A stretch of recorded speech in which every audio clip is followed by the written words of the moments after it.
todo lo que necesito para conectarme es un navegador. Me conecto a la URL del clúster, entro con mi usuario, la password, y una vez me autentico me va a aparecer un dashboard, pues bueno, con unas notificaciones de cosas que han ocurrido, proyectos analíticos en los que estoy trabajando, pero toda la información está aquí arriba a la izquierda en este menú, ¿no?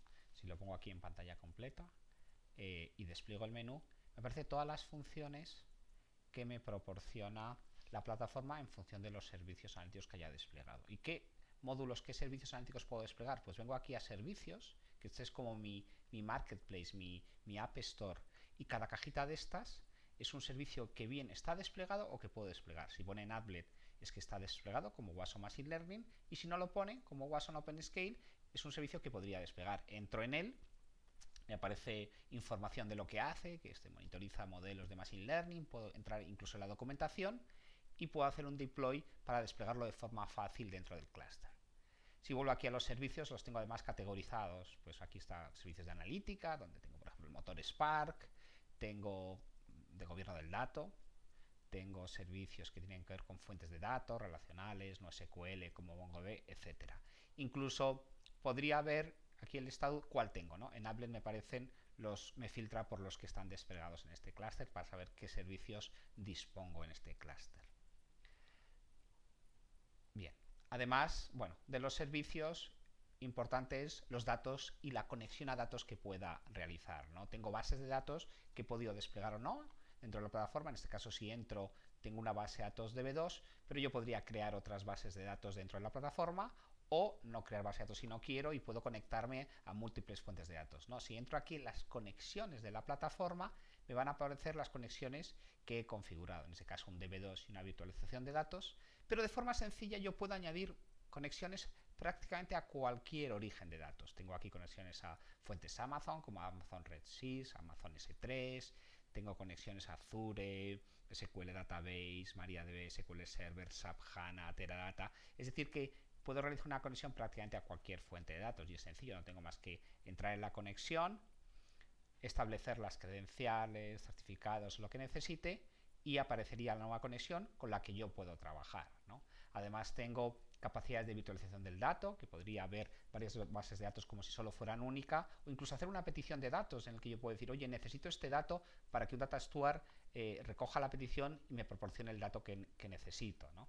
Me lo proporcione en un catálogo de datos. Los proyectos son los entornos colaborativos con los que yo voy a trabajar y voy a hacer mi analítica. Si creo un nuevo proyecto, ¿no? Y creo un proyecto vacío, o sea, lo llamo IBM, me va a aparecer una carcasa vacía, un entorno colaborativo donde yo voy a poder añadir primero a las personas. Aquí en Access Control yo puedo decir, ahora mismo estoy yo solo como admin, pero puedo añadir colaboradores para que trabajen conmigo en este proyecto. Pues busco, por ejemplo, a Luis Reina, le añado, digo, oye, este Luis Reina va a ser o viewer que solo puede ver lo que estoy haciendo, o editor que puede modificar y hacer analítica conmigo, o admin, ¿no? Si le digo, bueno, pues que sea editor para que pueda añadir cosas, le añado y ahora mismo estamos las dos personas que Luis Reina cuando se conecte al clúster va a ver que tiene este proyecto IBM para poder hacer analítica conmigo. Y dentro de los assets, dentro de los activos, voy a añadir lo que necesito. Aquí, si pincho en nuevo asset, me va a dar todas las posibilidades de cosas que puedo hacer dentro del proyecto, desde un modelo de Machine Learning con AutoAI, desde un flujo de Data Stage para hacer transformación de datos, Data Refinery, que es una herramienta de usuario final para que un usuario final pueda realizar ciertas transformaciones de los datos, Jupyter Notebooks para hacer programación, calidad del dato. Es decir, que en función de los módulos desplegados me va a dar los activos para ir añadiendo al proyecto e poder ir trabajando para hacer esa analítica, ¿no? Otras cosas que tengo dentro del proyecto es todo lo que tiene que ver con el gobierno del dato, ¿no? Puedo definir categorías, términos de negocio, clasificaciones, políticas, reglas. Incluso puedo hacer un descubrimiento, un data discovery. ¿Qué es descubrimiento de los datos? Pues ir a mis fuentes de datos, ¿no? Y extraer toda su metadata. Incluso leer los datos, el contenido de los datos de negocio para establecer qué tipo de datos tengo. Pues por ejemplo, selecciono una de las conexiones de la plataforma, elijo esta DB2 por ejemplo, hago un browse porque puedo determinar el esquema que yo quiero utilizar, entonces decido, bueno, pues de todos los esquemas solo analízame el esquema demo. Lo selecciono, le digo en qué proyecto quiere que me deje el resultado y le digo lo que quiero analizar, si quiero que me analice las columnas, si quiero que me analice la calidad de los datos, los términos, aquí que me aparece, él va a ser capaz de asignar términos de forma automática. Cuando hago calidad, el dato ya lo hace, ¿no? Pero esto lo va a hacer basado en capacidades, como veis aquí, de Machine Learning. Entonces, bueno, digo que me analice, incluso puedo hacer un sampling o no hacer un sampling para leer todos, y lanzo el descubrimiento, ¿no? Y esto lo que va a hacer es que va a lanzar un job que va a ir a la fuente, va a leer los datos, y me va, ahora mismo está running, ¿no? Si vengo aquí a los proyectos, tengo este que está running, que acabo de lanzar, ¿no?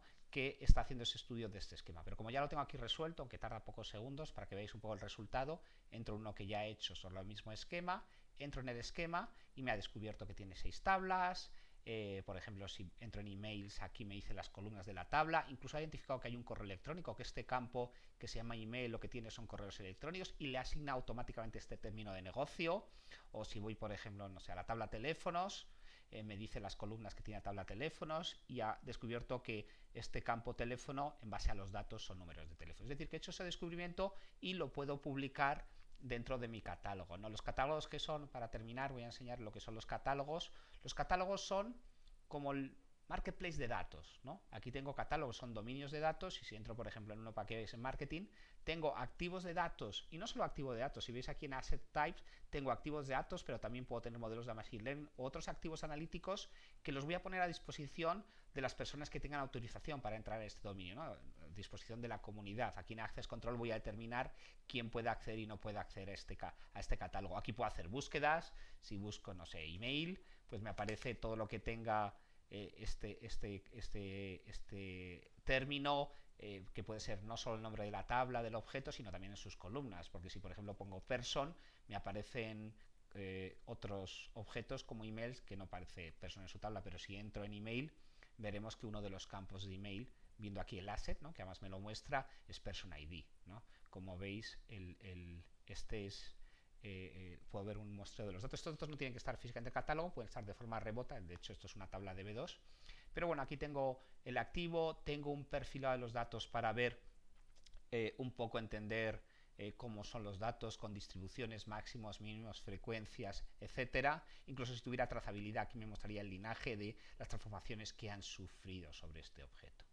Y bueno, esto es una pequeña pincelada de lo que es la plataforma Data Fabric de IBM. Lógicamente podemos verla y podríamos verla mucho más extensamente.